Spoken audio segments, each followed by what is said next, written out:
का सिलेबस जो है ना, कुछ सिलेबस के बारे में बताते, ठीक है। आपको 3 गो सब्जेक्ट पढ़ना पड़ेगा। पहला ही तो सबको मालूम होना चाहिए, फिजिक्स हो गया, दूसरा केमिस्ट्री, तीसरा क्या है, बायोलॉजी है। फिजिक्स का क्या बोलते हैं, भौतिकी, ठीक है।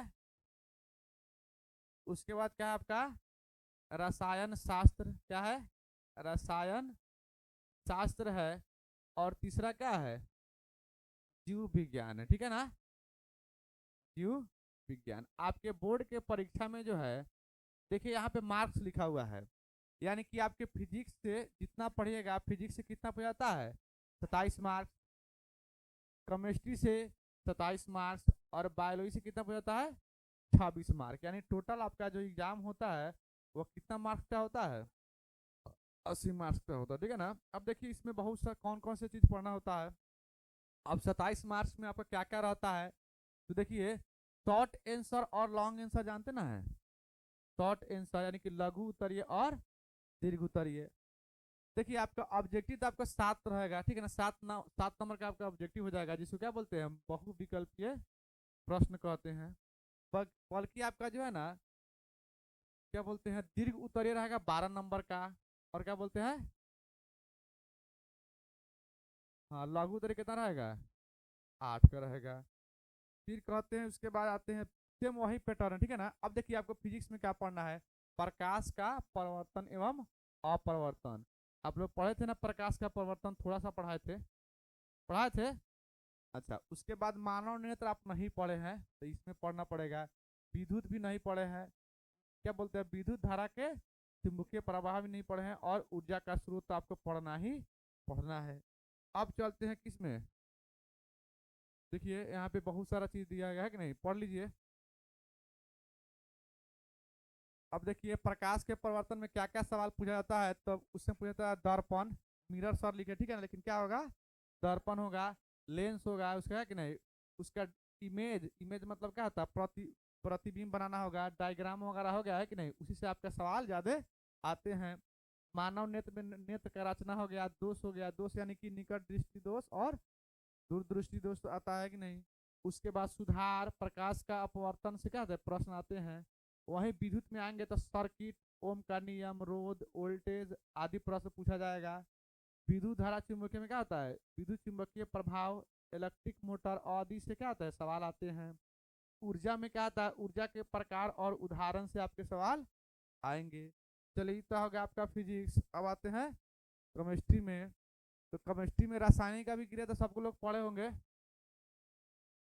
उसके बाद अम्ल, क्षार और लवण नहीं पढ़े ना। धातु और अधातु उस दिन बताए थे कि जिस पर प्लस हो गया क्या होता है, इरिनाइन होता है, इसे क्या कहते हैं, धातु कह सकते हैं, जिस पर माइनस होता है वो दिखाया था ना हुआ। उसके बाद कार्बन और यौगिक की आपके नया चैप्टर है, ऊर्जा का स्रोत, इसमें को नया ऐड कर दिया गया है। फिर कहता है कि रासायनिक अभिक्रिया से क्या क्या आ सकता है, तो आपका है मूल अवधारणा, समीकरण आदि क्या होता है, प्रश्न पूछे जा सकते हैं। अम्ल क्षार से पीएच मान क्या होता है, पीएच मान, नमूने उपयोग क्या होता है, पूछे जा सकते हैं।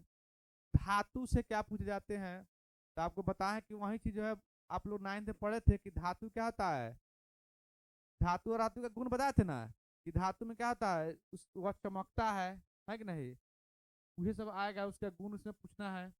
जंग तक पढ़बे किया, संक्षारण पढ़ाए थे, ठीक है। उसके बाद कार्बन, अकार्बनिक और कार्बनिक आपके किससे आएंगे, कार्बनिक और उसके यौगिक से आएंगे। और तत्व और क्या बोलते हैं, तत्वों का आवर्त सारणी, ये आपका एक नया चैप्टर इसमें क्या हुआ है, ऐड हुआ, नहीं पढ़ोगे तो इसमें आपको पढ़ना होगा।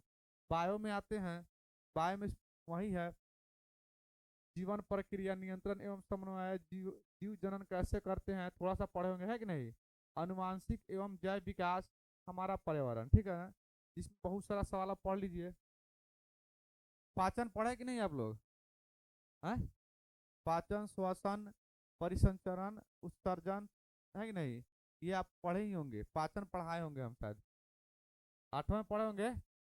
तंत्रिका तंत्र इसमें पढ़ना है, हार्मोन पढ़ना है, लैंगिक अलैंगिक जनन तो पढ़े होंगे, आपके 7वां में पूछा जाता है, ठीक है ना। मानव जनन, मेंडल का नियम इसमें नया आ गया, ठीक है ना। खास श्रृंखला और जय अपघटन, ये सब आपके क्या है, चैप्टर है, क्या होगा, चैप्टर। अब ध्यान दीजिएगा, जब चैप्टर पढ़ाते हैं तो हम ऐसा चैप्टर शुरू करते हैं कि नहीं, जैसे कि मानो कि जैसे हम शुरू करेंगे हमारा पर्यावरण, ठीक है। उसके बाद शुरू करेंगे, इसके बाद मतलब इसमें आपको क्या होता है कि इधर उधर से जो भी पढ़ाई होगा तो आपको क्या करना होगा, सबसे पहले फेयर सबका होना चाहिए। फेयर जानता ना हुआ, फेयर सबका होना चाहिए। आप नाइन्थ में थे, क्या थे, ठीक है ना, आप टेंथ में, आप हो गए क्या बोलते हैं, बोर्ड का विद्यार्थी हो, है कि नहीं।